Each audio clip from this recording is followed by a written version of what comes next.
Why the UK's economy stopped working. The United Kingdom's economy faltered last year not only as a result of high interest rates or global conflicts, but also as a result of a sudden and escalating crisis of unemployment. Millions are unemployed despite a low unemployment rate, which reveals a complex web of long-term illness, welfare issues, and tax disincentives that have left the economy struggling. What was the cause of the recession that occurred after the previous year? The Bank of England's introduction of higher interest rates is accorded the responsibility by the government. The bank, in turn, attributes the crisis to disruptions, including Russia's conflict with Ukraine. Both are plausible responses and are undoubtedly components of the equation. However, the Office for National Statistics has provided an alternative explanation, one that Chancellor Jeremy Hunt will be considering as he prepares for the budget in 2 weeks: mass unemployment. We would have higher GDP numbers if more people were in work, consuming and producing, stated ONS chief economist Grant Fitzner at the time of the recession's announcement. According to the Spectator's calculations, those figures would be significantly higher. The economy would have been 1.7% larger today, and an end-of-year recession could have been averted if workforce participation had maintained its 2019 level.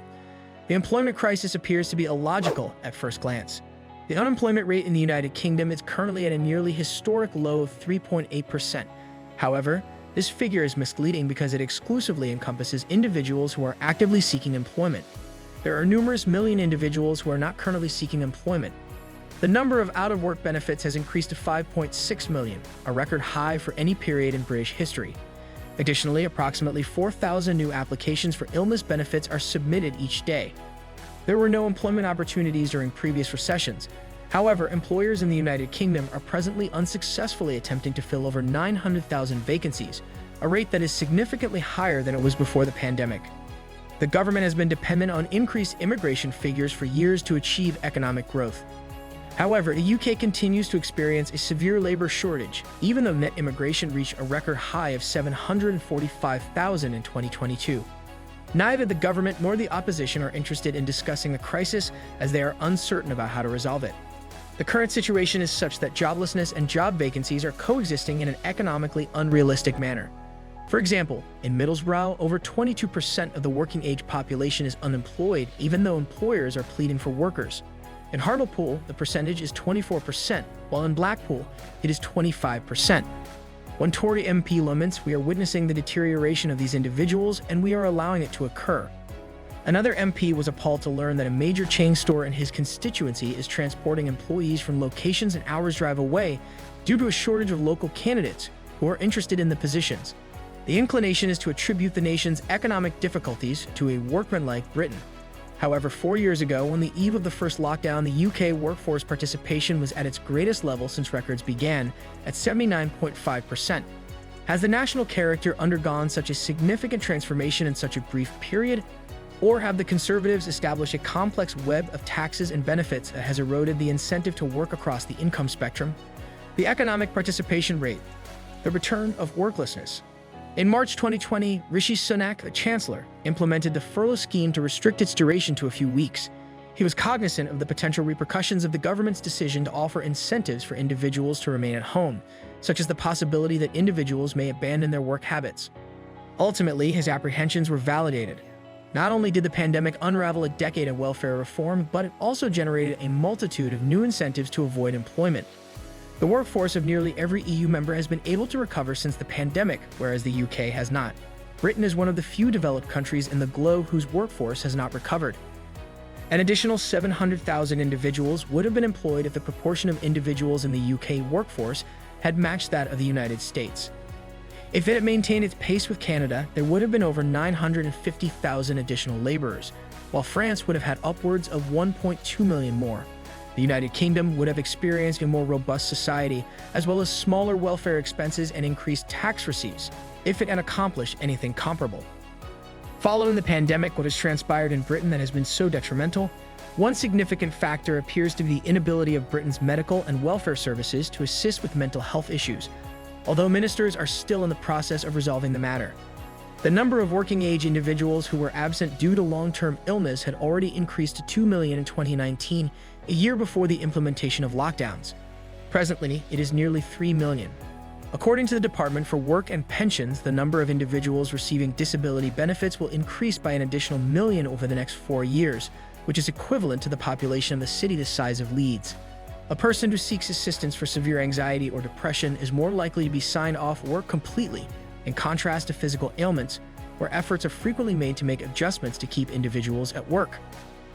The majority of individuals, over 1 million, reported one of these conditions as a secondary health condition, while 53% of those registered inactive with long-term sickness at the beginning of last year reported depression, bad nerves, or anxiety as their primary ailment, according to the ONS's most recent report. 80% of the individuals evaluated by welfare advisors were classified as being too severely ill to engage in any form of work. In the last 10 years, the ratio has doubled. Even before considering the financial implications, the sheer volume of squandered human potential is a disgrace that has the potential to undermine the next government. The expected increase in working age disability benefit expenditure is from £19 billion to £29 billion over the next parliament, while the bill for working age incapacity will increase from £26 billion to £34 billion. During their time in opposition, the Conservatives expressed their dissatisfaction with the moral failure of relegating millions to welfare. Currently, the majority of MPs are in silence. One former minister asserts, "I am unable to identify even 6 individuals who will address this issue in Parliament." The Conservatives are unwilling to acknowledge this, and Labour will not emphasize a problem that they are unable to resolve. The implementation of pilot programs, including WorkWell, which was the idea of Welfare Secretary Mel Stride and is intended to redirect claimants toward employment rather than away from it, is proceeding at a glacial tempo. In the interim, the anticipated increase in welfare expenditures alone is equivalent to the total cost of the Foreign Office or the justice system. Then there are the pension expenses. The trend of worklessness is not confined to those on reduced pay. Many well-off older workers discovered during the pandemic that a few lifestyle adjustments meant they could opt out of work altogether. At the height of the exodus, more than 400,000 workers aged 50 to 64 fled the jobs market. Since then, only about half have returned. The Treasury's response to this has been mixed. On the one hand, the lifetime pensions allowance was lifted last March with the sole aim of getting older workers, particularly those in medicine, to remain in the workforce. On the other, ministers once again committed to the triple lock on the state pension. Fiscal drag, number of income taxpayers. Additionally, distortions exist at the opposite extreme of the income spectrum. Individuals who earn between £100,000 and £125,000 are at risk of being enrolled in the 62% tax bracket, which results in the forfeiture of their allowance. In Scotland, the rate is 69% as a result of the recent tax increases. Individuals with children are provided with an incentive to maintain their wages below £99,999 to remain eligible for the free extended childcare hunt that was introduced last year. It is a separate inquiry as to why an individual earning a 6-figure salary should be receiving welfare. However, this is the current state of the UK tax system, which is ensnared in a series of traps. In the 1970s, there was a term used to describe a British disease that encompassed strikes, a sick economy, low capital investment rates, and poor labor productivity. Today, the same symptoms are evident, exacerbated by work fatigue that the Conservatives have been unable to correct. Despite low unemployment rates, the United Kingdom's economic decline at the end of last year is primarily attributable to an increase in unemployment.